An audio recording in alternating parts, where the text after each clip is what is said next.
to thank the sisters and the leadership here for inviting me to celebrate Pink Sunday with you all. And also, I have some family and friends out there that came and decided to support me from my neighborhood, from my church family. If y'all like to raise your hand like you just don't care, they love me. Thank you for coming in. Thank you for supporting me.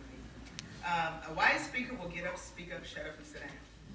And I want to be wise, so I've gotten up.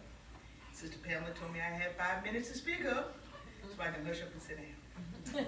So go back with me to 1979, a commercial that came on television for a fragrance that celebrated, it was an 8-hour fragrance that celebrated the 24-hour woman.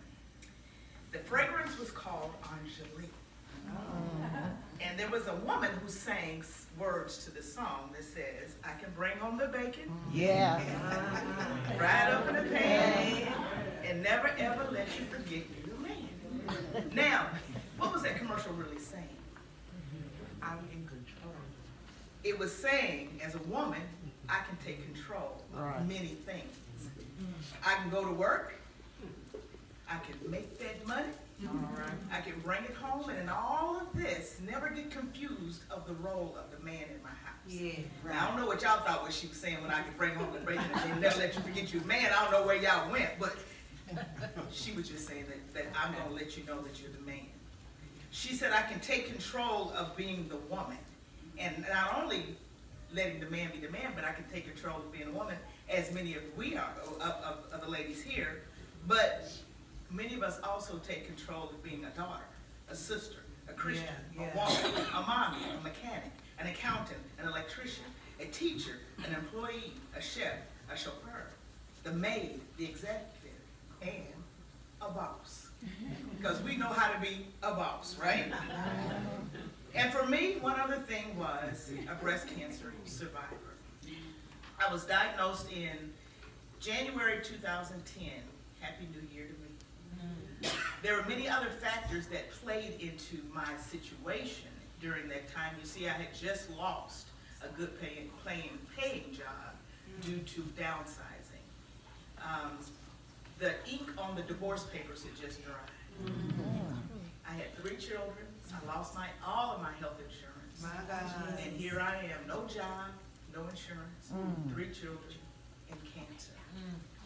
During that time, the doctors also thought I had cervical cancer. I remember going to my doctor's office, sitting in her examination room. She'd gone out to do the testing. And I remember sitting there looking out at the heavens and talking to God. And my conversations kind of went like this. God, if this is, I don't know why I'm going through this, first of all. I don't know why I'm going through this. But if this is the little red wagon you want me to pull, I'll pull it. Just let me be an encouragement to others as I go through this.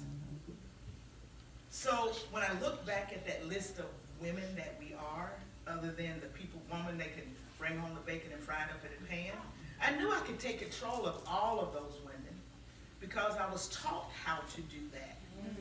But how was I supposed to take control of a breast cancer diagnosis? See, nobody taught me how to do that.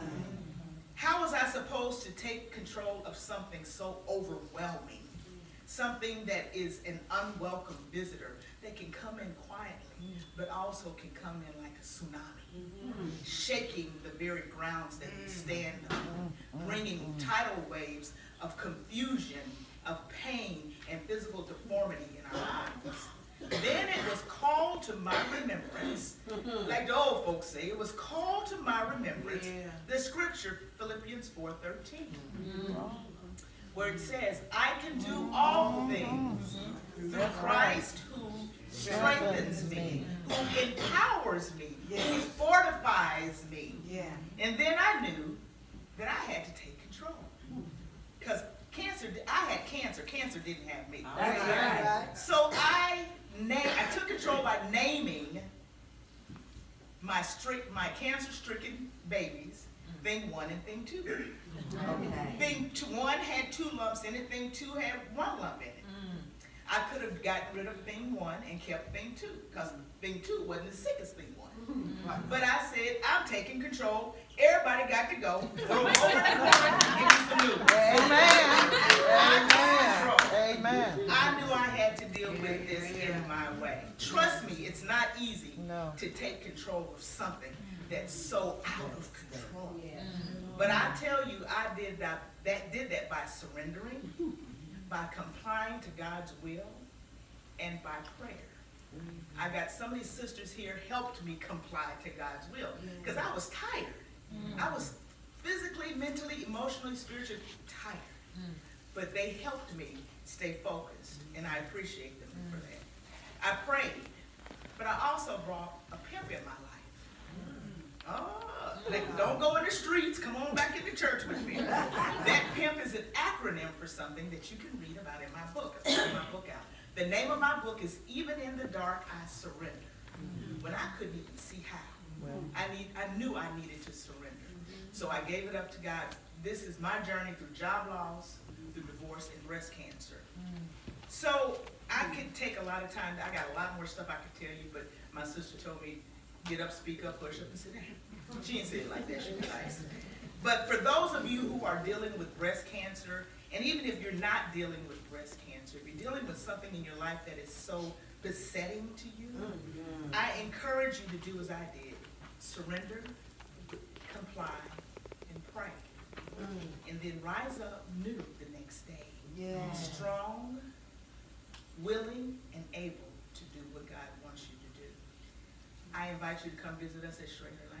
I thank you for your time, and thank you for celebrating my 9 years of surviving. Amen.